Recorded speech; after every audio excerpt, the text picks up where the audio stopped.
Breakfast cereal is one of the most commercially successful food products in history. Most cereal packaging carries nutritional claims on the front of the box. Research has examined the gap between those claims and what the data actually shows.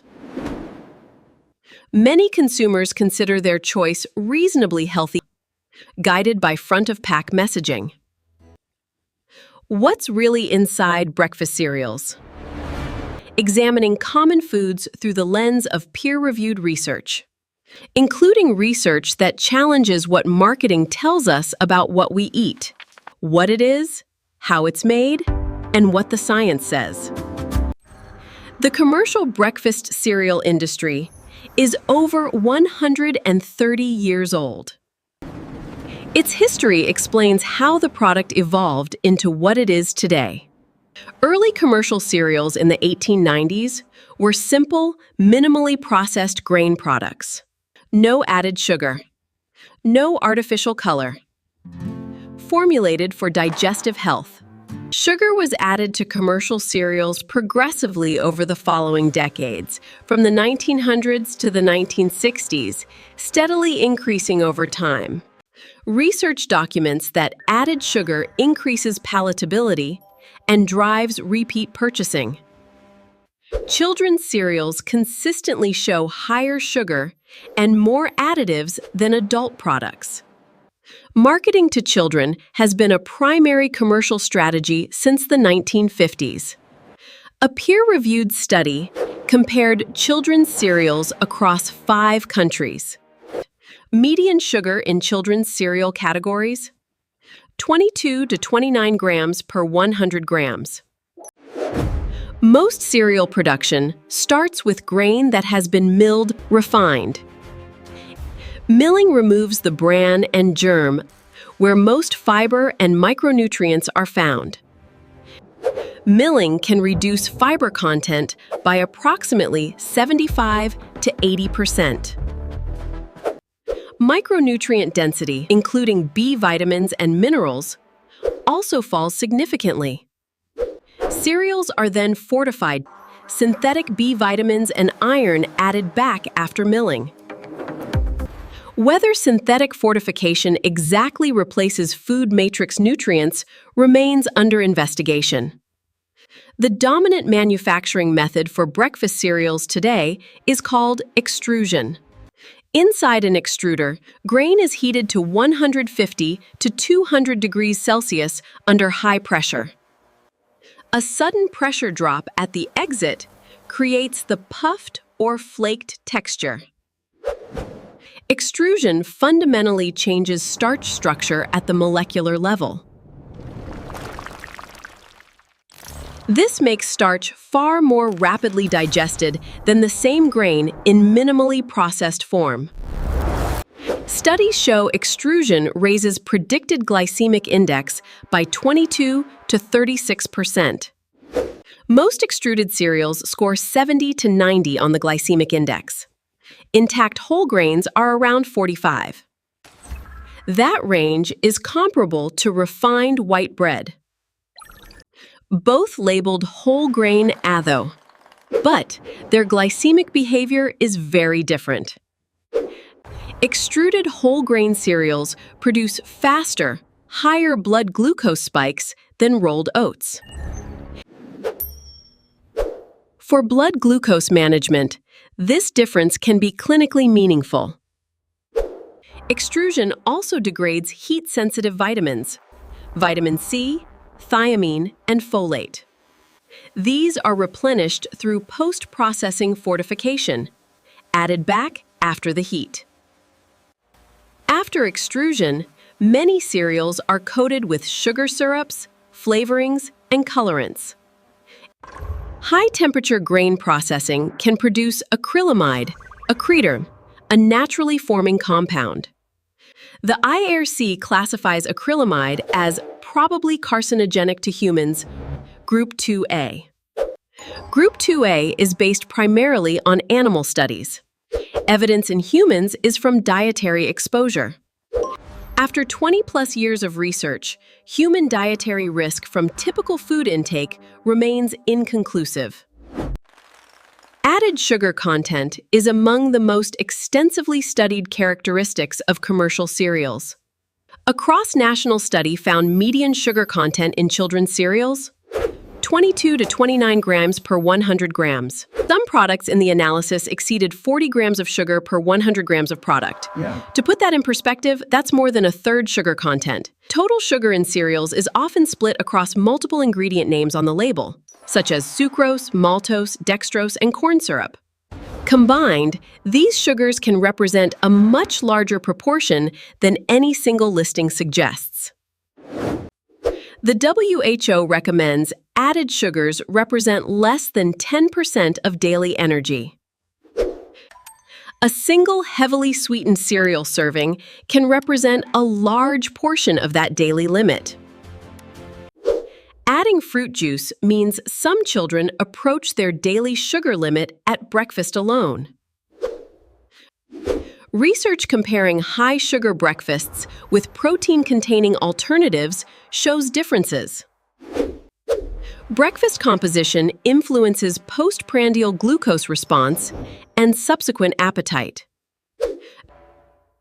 A 2020 nutrients review examined breakfast composition and cognitive performance in children.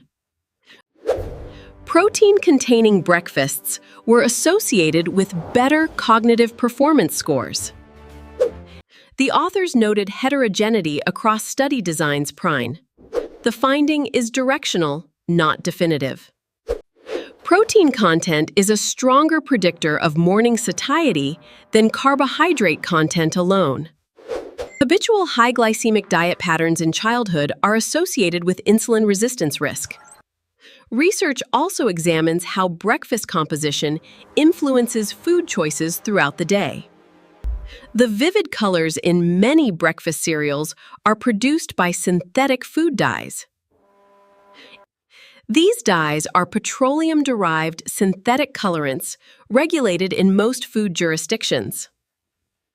In the EU, products with certain dyes must carry a warning about effects on children's activity. This requirement followed a 2007 Lancet study, the Southampton Randomized Controlled Trial. The trial included 153 3-year-olds and 144 8- and 9-year-olds from the general population. Children consuming artificial colorants plus sodium benzoate showed increased hyperactivity scores. The study was funded by the UK Food Standards Agency, independent of industry. Regulatory responses diverged. The EU required warning labels. The US FDA did not change labeling. The FDA concluded a causal relationship had not been established for the general population. In jurisdictions requiring disclosure, dye names on the ingredient list are the key tool for consumers. Natural coloring alternatives exist: spirulina, beet extract, turmeric. Technical barriers include cost and instability at the temperatures used in extrusion. Some commercial cereals contain 250 to 350 milligrams of sodium per serving. That represents over 15% of the recommended daily maximum in a single serving. BHT, butylated hydroxytoluene, is a synthetic antioxidant used in some cereal packaging liners. BHT migrates into the product during storage. Disclosure is required on the ingredient list. With processing established, we turn to the research landscape. Large food companies have been significant funders of nutrition research for decades. This is documented publicly through financial disclosure statements in published studies. A 2023 systematic review found 13 of 14 RCTs on cereal and body weight were industry-funded. Of those 13, the majority reported neutral effects, neither harmful nor strongly beneficial. Research shows study design and outcome framing can be influenced by sponsor interests. Industry funding does not automatically invalidate findings. This is a methodological concern. When only non-industry funded studies are analyzed, positive associations are typically smaller. This remains a contested methodological area with researchers on both sides. And how does this impact the replicability studies we've seen? Some independently funded studies have found whole grain consumption associated with reduced diabetes risk. Associations are most consistent for oat-based and high-fiber products in independent studies. These benefits are documented for minimally processed grain, not extruded commercial products. Researchers have described a documented cycle. Funding supports claims that drive sales that fund research. The research question and the commercial question are not always aligned. The cardiovascular benefits attributed to whole grains derive primarily from minimally processed grain. Whole grain describes the starting ingredient and not how it was processed. Let's compare the real thing with the processed one. It tells you about the raw material. It does not describe glycemic behavior or fiber integrity. High-temperature processing may affect the functionality of beta-glucan soluble fiber. The FDA's oat fiber heart health claim is based on oat products generally. Whether extruded oat cereals deliver equivalent beta-glucan benefit remains under active research. The scientific case for whole grains is real, but the food industry has applied it broadly. The product studied in most supportive research and the product in most supermarkets are not the same. The NOVA system classifies foods by degree of processing, developed at the University of São Paulo. Most commercial breakfast cereals are classified as ultra-processed food, NOVA Group 4. A UK biobank study of 60,000 participants found higher UPF intake linked to greater CVD incidence. This was a prospective cohort study. Associations, not direct causation, are being measured. NOVA has proponents and critics. Some argue it groups nutritionally different products together. Aggregating all cereals in one category can obscure meaningful nutritional differences. At least one large analysis found breakfast cereals behaved differently from other UPF subcategories. Processed meats and sweetened beverages showed greater risk associations than breakfast cereals. The UPF category is not uniform in its health implications. Product specifics matter. Front-of-pack claims are regulated, but research has examined whether consumers interpret them accurately. The health halo effect. One positive claim creates an overall impression of healthfulness. Studies show consumers underestimate the sugar content of cereals that carry health claims. In the EU, health claims require approval from the European Food Safety Authority. This involves a detailed scientific review. In the US, qualified claims are permitted on emerging evidence, often with fine print disclaimers. Research has examined whether qualifying language is prominent enough to inform consumers. The front of a cereal box is marketing. The nutrition facts panel is on the back. Making more informed choices does not require abandoning cereal. It requires reading the right part. 4 numbers define cereal quality: added sugar, fiber, protein, and sodium per serving. A cereal with 12 grams added sugar is 24% of the FDA daily added sugar reference. That is at breakfast alone hand, before any other food is consumed.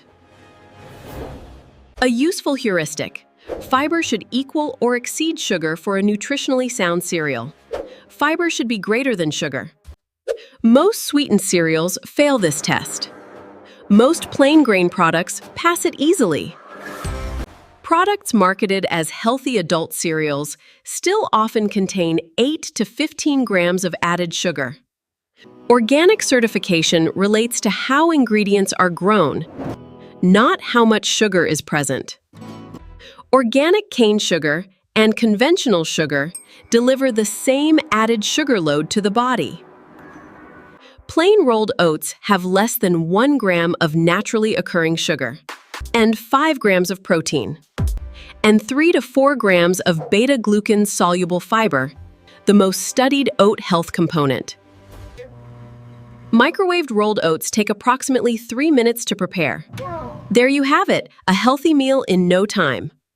That is comparable to the time needed to pour a bowl of cereal and add milk. Overnight oats require 0 morning preparation time, soaked in milk the evening before. Adding protein to any grain breakfast improves satiety and moderates glucose response. Research consistently supports protein content as a key predictor of breakfast quality, impacting satiety, cognitive performance, and glucose management.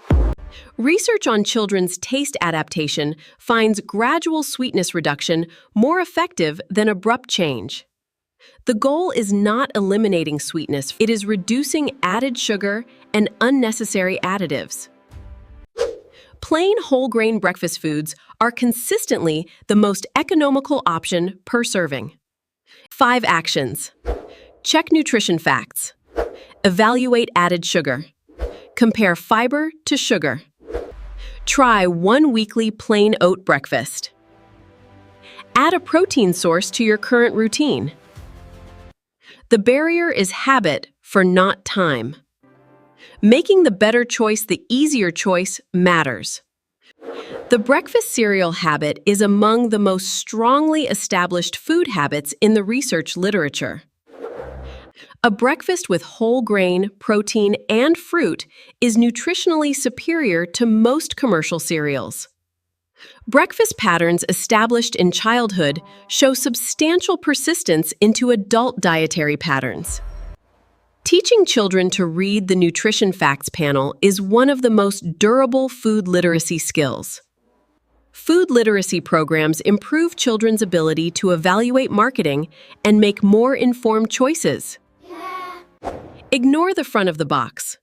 Read the back. Check 4 numbers. That is the framework. Chile, Mexico, Israel, and Canada have implemented front-of-pack warning labels on high-sugar foods. Research has associated these policies with reduced purchases of high-sugar labeled products. Some manufacturers reformulated products to avoid warning labels after policy implementation. School breakfast programs with mandatory nutrition standards show measurable diet quality improvements. Children's cereals are systematically placed at child eye level, a paid shelf position. Manufacturers pay for favorable shelf positions. The placement reflects marketing spend, not nutrition. Researchers identify mandatory warning labels as the strongest population-level intervention available. Several countries have also implemented restrictions on marketing high-sugar foods to children. Researchers identify 3 key levers: transparent labeling, independent funding, and food literacy. The cereal category illustrates a persistent gap between nutritional reality and marketing presentation. We began in the cereal aisle. What we hope is different now is what you notice. The front of a cereal box is a marketing artifact. The back is an information artifact. Summary: extrusion raises glycemic index. Sugar content can reach 25 to 45 grams per 100 grams. Artificial dyes, research funding, whole grain claim limitations. EU-flagged artificial dyes are still common. The research foods and the supermarket products are not the same product. Some of the best options in any supermarket have the shortest ingredient lists. Rolled oats, steel-cut oats, plain shredded whole wheat, minimal ingredients, maximum whole grain. Nutritionally superior per dollar how?